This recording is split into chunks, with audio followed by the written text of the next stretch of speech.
I moved into apartment 14B on a rainy Thursday in October. The building was old, older than anything I had ever lived in. The hallways smelled faintly of damp wood, dust, and something metallic, like old coins. Every footstep echoed as if the building itself were listening. My landlord, Mr. Hargrove, was a thin man with trembling hands and restless eyes. He handed me the keys, then hesitated.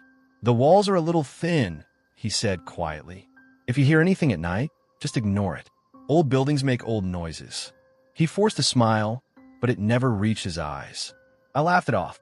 I shouldn't have. The first night was uneventful.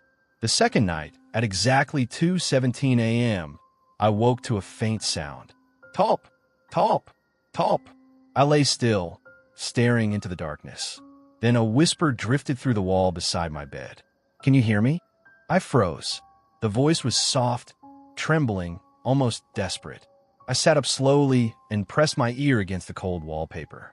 "Hello," I whispered. For a moment, there was only silence. Then, "Please, don't let him know you're listening." Over the next several nights, the voice returned.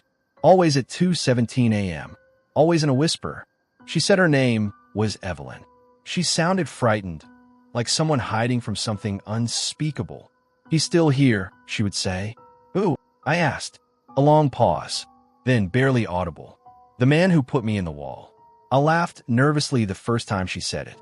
I assumed it was some strange neighbor with an even stranger sense of humor.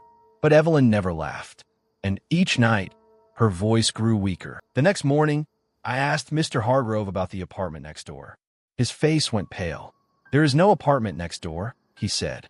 I frowned. "That's impossible. I hear someone talking through the wall every night." He gripped the edge of his desk so tightly his knuckles turned white. "That section was sealed off in 1987, he said. "After an incident." "What incident?" He didn't answer. He simply stared at me, his eyes filled with something far worse than fear. Recognition. I went to the public library and searched old newspaper archives. It didn't take long. October 1987. A woman named Evelyn Carter had disappeared from the building without a trace.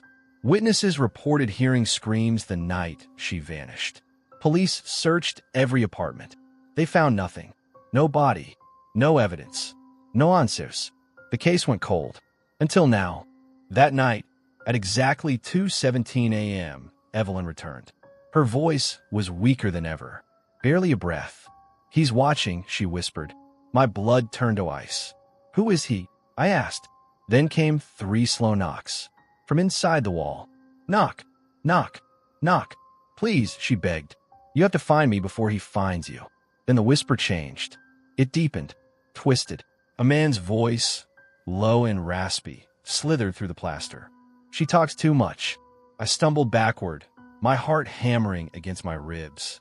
Then came laughter, a dry, hollow laugh, right behind the wall. I called the police the next morning. At first, they treated me like just another paranoid tenant in an old building. But when I mentioned Evelyn Carter, everything changed. An elderly detective arrived that afternoon. His name was Detective Rowan. The moment he heard the name, the color drained from his face. "I worked that case," he said, his voice barely above a whisper. He stood in my bedroom for a long moment, staring at the wall as if it were staring back. "We searched this building for 3 days," he said. "We tore up floors, opened ceilings, broke through concrete. But somehow we never checked here. Workers were called immediately. They brought sledgehammers. As the first strike hit the wall, a foul odor burst into the room, thick, rotten, and ancient. The second strike revealed darkness. The third uncovered bone.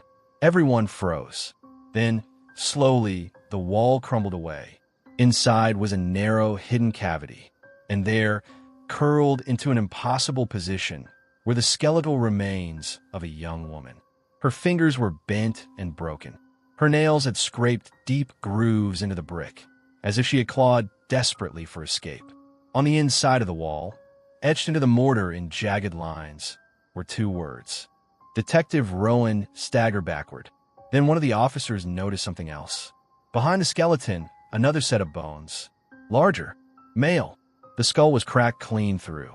and clutched in its bony hand was a rusted gold watch. Mr. Hargrove, who had been standing silently in the doorway, collapsed the moment he saw it. "My father," he whispered. The room fell silent. Detective Rowan turned to him slowly. "Your father was the prime suspect in Evelyn Carter's disappearance. He vanished 2 days after she did." Mr. Hargrove began to shake uncontrollably. "He told me she ran away," he said. "He told me never to ask questions." But the evidence told a different story. Evelyn hadn't run. She had been sealed inside the wall, alive. And somehow, in the struggle that followed, her killer had ended up trapped there with her. 2 bodies, 1 grave, for nearly 40 years. Subscribe for more.